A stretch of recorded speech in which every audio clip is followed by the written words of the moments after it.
मेरी पहली प्रेडिक्शन सच निकली, लेकिन उसमें थोड़ा सा ट्विस्ट आ चुका है। तो आज इस वीडियो में हम रॉ को रिव्यू करेंगे। Hello everyone, welcome back to my channel. End तक वीडियो में रहना, बने रहना, बिना स्किप किए देखना, मजा।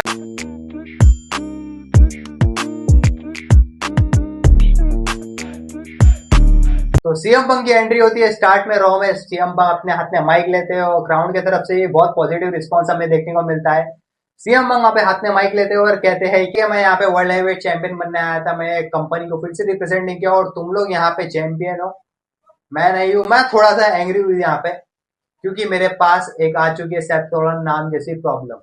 और पता नहीं यहाँ पे विजनरी है, यहाँ पे किसी को दिख रहा है कि नहीं दिख रहा है कि ये सीएम पंग बनना चाहता है। तो सीएम पंग कहते हैं कि ये फेल हो चुका है उसमें। तुम लोगों ने समर स्लैम तो देखा होगा, यहाँ पे सबको अच्छा फील कराने आया था, लेकिन मैं तुम्हें लेट डाउन फील कराया, क्योंकि मैं यहाँ पे अभी चैंपियन नहीं हूँ और मैं उसके लिए अपॉलॉजी भी मांगता हूँ। और मैं कुछ बातें क्लियर करता हूँ तुम्हारे सोचने के पहले। तुम्हारे को लगेगा इससे पहले कि मैं बहुत ऑब्सेस्ड था अपनी चैंपियन बनने के लिए, और फिर जब देखा कि हकीकत में जो चीज मेरे हाथ में आ चुकी है। लेकिन अभी मैं तुम्हें और प्रॉमिस करता हूँ, मैं पॉजिटिव रहूंगा। मैं ये कोई गेम को हेट नहीं करता हूँ, लेकिन मेरे को प्लेयर से तकलीफ है।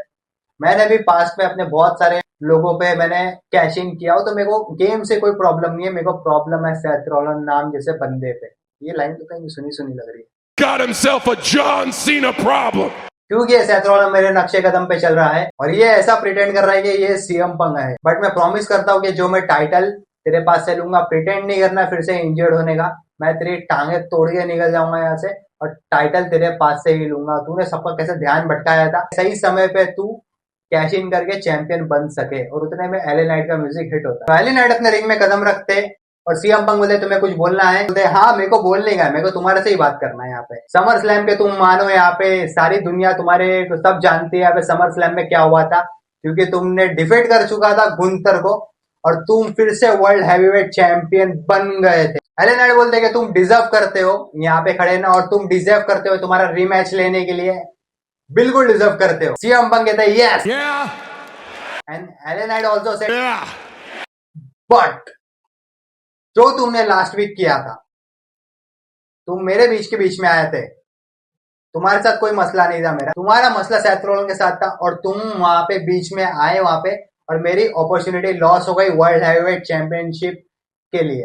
मैं समझता हूँ तुम्हारे साथ क्या हुआ था, लेकिन वो जो टाइम था वो तुमने गलत टाइम पे अटैक किया। तो मैं तुम्हें बताना चाहता हूँ सिंपली, मेरे को कोई प्रॉब्लम नहीं है तुम्हारे से, तुम अपने तरीके से करो, मुझे तुम्हारी जरूरत है। हम सेथ रॉलिंस पे मिलके अटैक कर सकते थे, लेकिन अगर उसके बाद वो मैच खत्म होने के बाद तुम करते ना, तो मेरा तुमसे कोई मसला नहीं रहता। तुमको रीमैच तुम्हारी मिल सकती है, लेकिन मेरे को अपॉर्चुनिटी चली गई मेरी। सीएम पंग बोलते मैं तुम्हारा पर्सपेक्टिव देख सकता हूँ, लेकिन जो तुम्हारे शब्द है ना, तुम्हारे को ये बोलना चाहिए आगे कि थैंक यू मिस्टर पंग।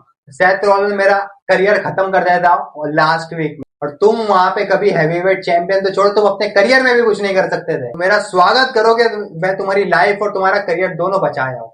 और ये बहाना तो देना ही नहीं कि मैं वर्ल्ड हैवीवेट चैंपियनशिप नहीं मिल पाया, ये वो एंड ऑल। मैं यहाँ पे आ चुका था अपने चैंपियनशिप मैच के लिए। अगर मैं वहां पे नहीं आता था, तुम्हारी तो गर्दन तो गई थी भाई वो टाइम पे। एले नाइट बोलते मैं समझ सकता हूँ कि बहुत टाइम बाद तुम वर्ल्ड हैवीवेट चैंपियन बने थे, मैं समझ सकता हूँ ये सब चीज।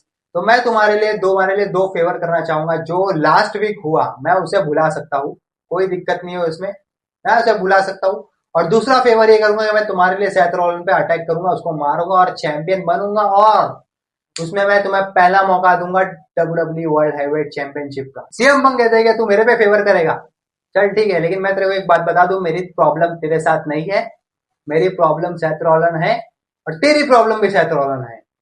तो सुन ले पार्टनर, मैं क्या बोल रहा हूँ, मैं दुनिया में सबसे बेहतरीन हूँ। दोनों में चलते रहता है वहां पे, और उतने में दोनों में यह चलते रहता है। फिर वहां पे आवाज आती है ladies and gentleman, I know who is here. यहाँ पे जो फ्रेंच लोग रहते हैं, पहले पॉल एमन आके उनकी बेइज्जती करते हैं, चैंट वो एंड ऑल। फिर उन लोग चैंट लगाते हैं तो बोलते मेरे को यहाँ पे सबटाइटल चाहिए तुम्हारी बातें समझने के लिए। पॉल एमन यहाँ पे फिर डायरेक्ट एले नाइट से बात करते हैं, बोले देख वो जो बंदा है ना, उसके साथ फेवर का बिजनेस कभी नहीं करना, तेरे को मालूम नहीं ये कैसा है, वो तेरा सब कुछ जिंदगी में ले लेगा, तेरी जिंदगी ले लेगा, तेरा आधा करियर ले लेगा, तेरी जो पोजीशन है डब्ल्यूडब्ल्यूई में वो भी ले लेगा, तेरा ट्राइबल चीफ ले लेगा।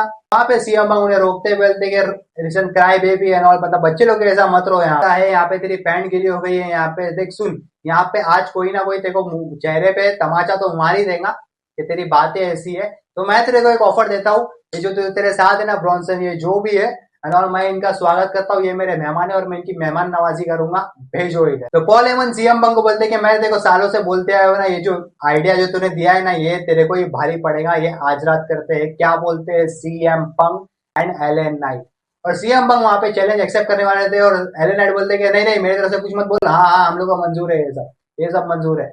यहाँ पे ही ओवर हो जाता है इन लोग। और सैमी ज़ैन वर्सेस रूसेफ की मैच पे आता है, जिसपे एमएफटी ने बीच में इंटरफेरेंस किया और ये मैच डिस्क्वालीफाई हो गया और उन्हें अटैक किया। आई थिंक ऐसा तो लग रहा है कि चैंपियनशिप के लिए चैलेंज करेंगे Sami Zayn Clash in Paris में सोलो सिकोवा को। और वहां पे भी शेमस ने रूसेफ पे अटैक किया है। दोनों का भी मैच बनता है क्लैश इन पेरिस में। आई थिंक नो डिस्क्वालिफिकेशन ही मैच होना चाहिए दोनों का, कि दोनों बहुत ही तगड़े प्लेयर हैं। और मैं एक चीज बोलता हूँ कि यहाँ पे एक और का रिटर्न हमें देखने को मिल सकता है क्लैश इन पेरिस में। मैं अगली वाली वीडियो में बताऊंगा, जो नेक्स्ट बनाऊंगा उसके बाद तब तक देखते रहना वीडियोस। आगे बढ़ते हैं। रॉक्सेन वर्सेस आईओ स्काई का मैच होता है, दोनों का बहुत बढ़िया मैच चलता है। फिर उतने में कायरी सेन और असुका जो है वो इंटरफेरेंस करती है और वो रॉक्सेन को पकड़ लेती है, लेकिन जब वो मारने आती है तो हट जाती है और फिर रॉक्सेन उन्हें पुश करती है तो उनके दोनों ही पार्टनर गिर जाते हैं और उतने में आईओ स्काई पिन हो जाती है। और उन्हें हमें बैकस्टेज भी दिखाया गया कि रिया रिप्ले से वो बात कर रही है कि भाई मेरे को इसने मेरे को हरा दिया है ना। तो रिया रिप्ले बोलते हैं कि देख टू बी ऑनेस्ट मेरे को नहीं लगता कि लोग ने उसने देखो हराई है, देखा जाए तो ये फेयर डिसीजन नहीं था। बट मैं इतना बोलूंगी जो अपने वॉरियर्स फ्रेंड्स है ना उन पे ज्यादा भरोसा नहीं करना। ये उसका बोलते मैं अप्रिशिएट करती हूँ, लेकिन और उसके बाद उन्होंने अपनी जैपनीज बोलना चालू की तो भाई नहीं समझता है। रिया रिप्ली की ये स्टेटमेंट से ऐसा लगता है कि अगले मंडे नाइट रॉ में हमें कुछ देखने को मिलेगा, कुछ तो देखने को मिलेगा कि उनपे अटैक हो सकता है ये स्टेटमेंट की वजह से। बैगी लैंच जिसको लास्ट वीक चैलेंज किया था उनके साथ उनका मैच देखने को मिलता है। और रिंग साइड पे हमें नटालिया और एक देखने को मिलता है, इसका नाम याद नहीं है मेरे को। तो वहां पे मैच ही बहुत बढ़िया चलते रहता है वहां पे। फिर बैकी लंच उन्हें पिन करनी आती है तो रेफरी रोक देख लेता है, बट लास्ट में जीत बैकी लंच की हो जाती है। और बैकी लंच उनसे बोलते रहती है तो उतने में नटालिया इंटरप्ट करती है, बोलती है क्या match is over and all. फिर उसके बाद वो उनको चेक करते तो बैकी लंच उनके फेस पे किक करती है। यहाँ पे बहुत ही समझ नहीं आ रहा है कि यहाँ पे बैकी लंच का मैच किसके साथ होगा क्लैश इन पेरिस में। और क्लैश इन पेरिस में हमें बहुत अच्छे अच्छे ट्विस्ट देखने को मिल सकते हैं, बहुत ही सरप्राइज शॉकिंग हमें रिटर्न या फिर हील टर्न भी देखने को मिल सकते हैं। आते हैं मेन इवेंट पे टैग टीम मैच होता है LA night CM Punk versus Bronson read and Bron Breakker. मैंने इसे कोई एक्सप्रेशन नहीं किया था, लेकिन मैच हमें बढ़िया लगा। और जैसे ही सीएम पंक अपना जीटीएस हिट करने जाते हैं वैसे ही सेथ रॉलिंस आके उन पर अटैक करते हैं। फिर उतने में साउंड हिट होता है जे उसो का और जे उसो अपने हाथ में चेयर लेके आते हैं और वो डायरेक्ट पहले ब्रॉन ब्रेकर उन्हें रोकने जाते हैं रिंग साइड पे, बट पहला चेयर का फटका ब्रॉन ब्रेकर खाते हैं। फिर रिंग में सेथ रॉलिंस पे मारने जाते हैं, सेथ रॉलिंस नीचे चले जाते हैं। फिर ब्रॉन्सन रीड जो है वो एक हाथ से चेयर फेंक डालते हैं। वाह मजा आ गया। फिर उतने में जे उसो अकेले ही तीनों पे भारी पड़ते हैं और तीनों को नीचे फेंक डालते हैं। और फिर उतने में जनरल मैनेजर आता है और बहुत ही शॉकिंग मैच था ये मेरे लिए, ऐसा डिसीजन क्योंकि वहां पे रोमन रिंग्स नहीं थे।